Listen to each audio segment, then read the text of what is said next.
Ciao ragazzi, benvenuti a tutti in un nuovo video. Ragazzi, oggi primo video del canale del bunker con il microfono senza fili. Spero si senta bene perché nei passati video qualcuno si è lamentato del volume della registrazione. Vediamo questa volta, sottoscrivimi, vediamo se abbiamo migliorato. Oggi parliamo di batterie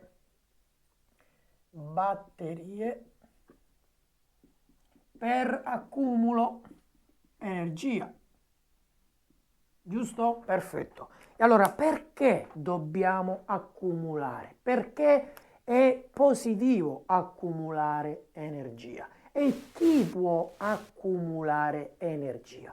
Ragazzi, possiamo accumulare energia, diciamo tutti, anche se io accumulo energia elettrica dall'ente fornitore energetico per accumularmi quell'energia in delle batterie avrò dei costi.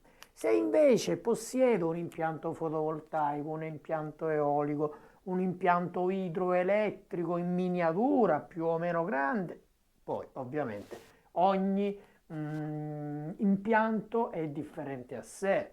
Perciò, avendo le energie alternative, io ricarico le batterie con energia gratuita, ragazzi.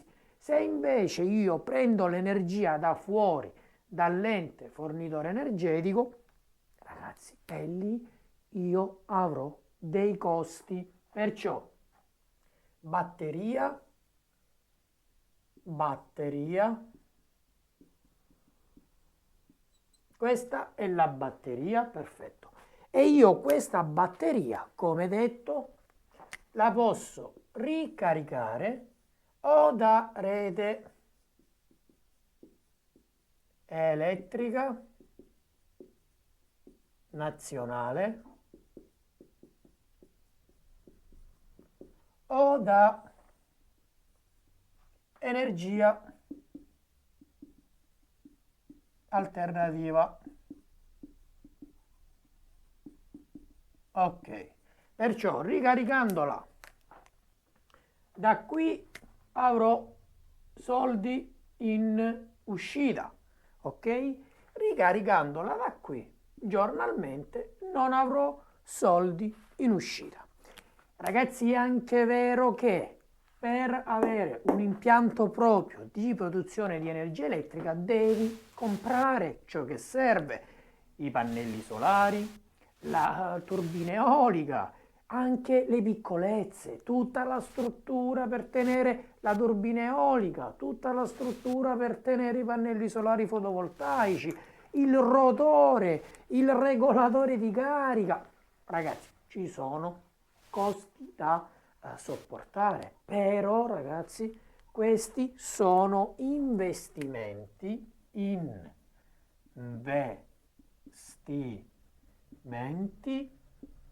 a buon rendere, a buon rendere perché in base a quanto tu spenderai, in qualche anno ti sei ripagato dell'intera somma. Perché? Perché questi sistemi ti hanno generato energia elettrica che non hai acquistato dall'esterno, che oggi ragazzi parliamoci chiaro, costa un sacco di soldi. L'energia elettrica sta salendo davvero, davvero tanto e non c'è cenno di discesa, anzi parlano ancora di più di innalzare i costi, ragazzi. E vi dirò di più, secondo me, per come la vedo io, in futuro, non tanto remoto, ragazzi, circa una decina d'anni, ci saranno grandi problemi per l'energia elettrica. Perché? Perché gli utilizzatori sono sempre di più, sono sempre più elettrici. Ora con l'avvento dell'automotive elettrica ancora più energia serve, tantissima corrente serve, ragazzi. Da dove andiamo a prenderla? Perciò cosa succederà? Succederà che andiamo a finire come in altre nazioni, dove dosano l'energia elettrica. Nelle nostre città italiane può capitare che ci dosano l'acqua. Da 8 ore a 8 ore l'acqua pubblica non c'è nelle nostre case. Da 8 ore a 8 ore la mettono. Perché?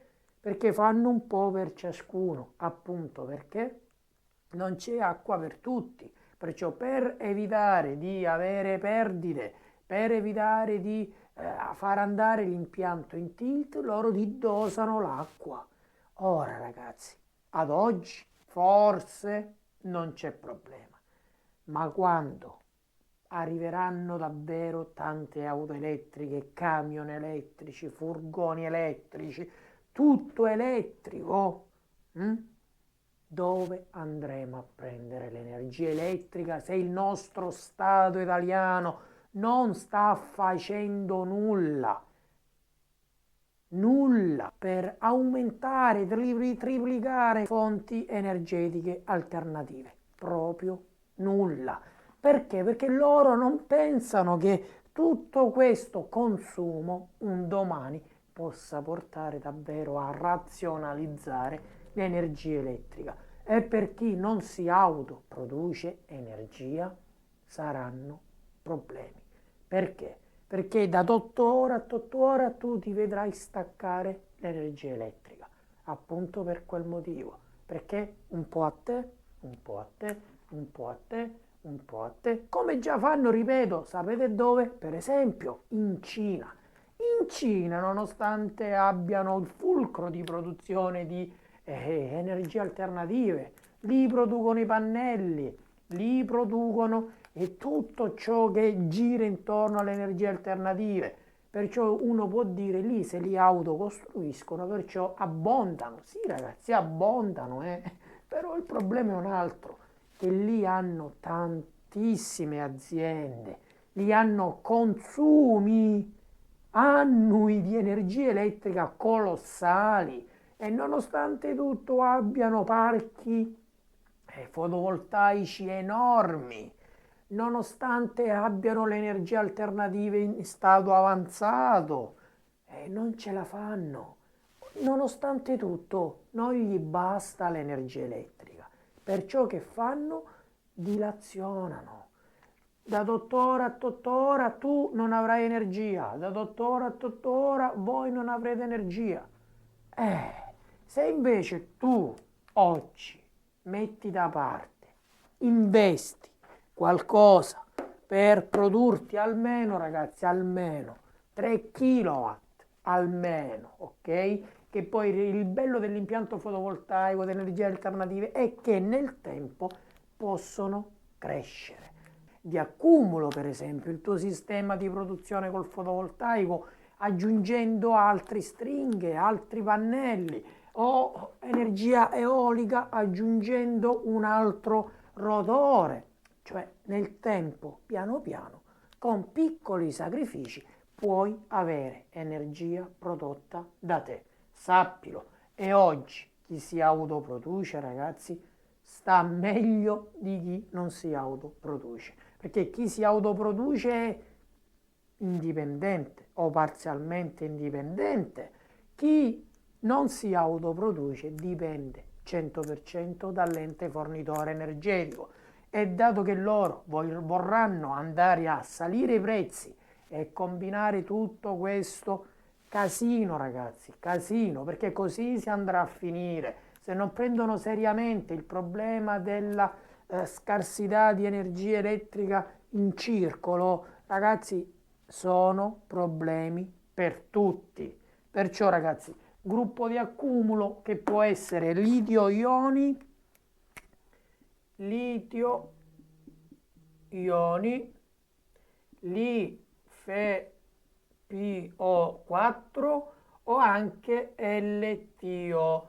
E eventualmente sotto scrivimi se vuoi un video dedicato appunto a qual è migliore, cosa cambia.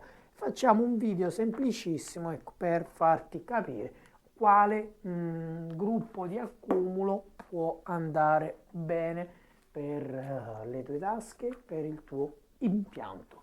Niente ragazzi, questo è tutto. Batterie d'accumulo ricaricabili, ovviamente, o da qui o da qui. punta sempre, mi raccomando, a ricaricare dalle energie alternative.